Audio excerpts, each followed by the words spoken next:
ବାଲେଶ୍ୱର ସହରର Fakirmohan college road আজিମାବାଦ Durga ମଣ୍ଡପ ନିକଟରେ ଏକ ଅତ୍ୟାଧୁନିକ ପ୍ରସାଧନ କେନ୍ଦ୍ର ଏସ୍ଏସ୍ ବ୍ୟୁଟି ପାର୍ଲର ଉଦ୍ଘାଟିତ ହୋଇଯାଇଛି।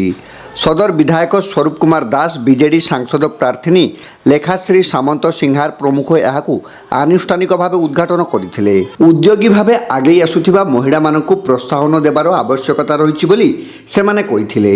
ଏସ୍ଏସ୍ ବ୍ୟୁଟି ପାର୍ଲରର ଉଦ୍ୟୋକ୍ତା ରୁଖସାର କାଦରୀଙ୍କୁ ପ୍ରତ୍ୟେକ ମହଲରୁ ଉତ୍ସାହିତ କରିବାକୁ ଅତିଥିମାନେ ଆହ୍ୱାନ ଦେଇଥିଲେ। କାଉନସିଲର ସନ୍ଧ୍ୟାରାଣୀ ଜେନା, ମୀନା ମହାନ୍ତି, ଅର୍ପିତା ପ୍ରିୟଦର୍ଶିନୀ ପଟ୍ଟନାୟକ, ମିତା ପଟ୍ଟନାୟକ, କବିତା ମୁର୍ମୁ, ମିରାଜ ବାନ, ସବିତା ଦାସ, ଶୋଭା ମହାପାତ୍ର, ଶଶିରେଖା ମହାନ୍ତି, शेख आयुब, पौरपालिकार पूर्वतन उपाध्यक्ष मनोज कुमार राउत, धीरेन नायक, शेख आंसार, जगन्नाथ महारणा एथिरे विशेष अतिथि भाव जोग दे एसएस ब्यूटी पार्लर व्यावसायिक सफलता कामना करथिले। एसएस ब्यूटी पार्लर मुख्य रुखसार कादरी एही उद्घाटनी उत्सव में उपस्थित रही नूतन ब्यूटी पार्लर स्थापनार आभिमुख्य संपर्क में सूचना देथिले। केवल महिलांको पई उद्दिष्ट एही सेंटर रे अत्याधुनिक ज्ञानकौशल युक्त मेसीन साहाय्य हेयर स्टाइल और therapy, hair extension, nail arts, skin treatment, makeup प्रभृति सहित कुशली आर्टिस्टों द्वारा ब्राइडल मेकअप सेवा प्रदान हेबो बोली रुखसार कहिथिले। नमस्कार, आम एसएस ब्यूटी पार्लर को आपण स्वागत अच्छी। आम एसएस ब्यूटी पार्लर रे मार्केट जिते पार्लर आप जाइए किंतु एसएस ब्यूटी पार्लर आपको यही बेस्ट आनी कि कम दाम रे भलो फैसिलिटी पाई परिवे और सर्विसटा बहुत बेस्ट मिलिवो।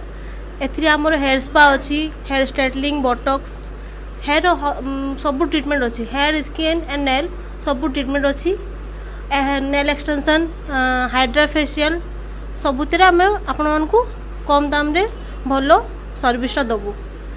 एवं आपणकर मेकअप आर्टिस्ट अच्छी, मु मेकअप रे सब एचडी अच्छी, एचडी ग्लिटर आई सबू स्मोकी आई सब भलो मेकअप आपन पाई परिवे।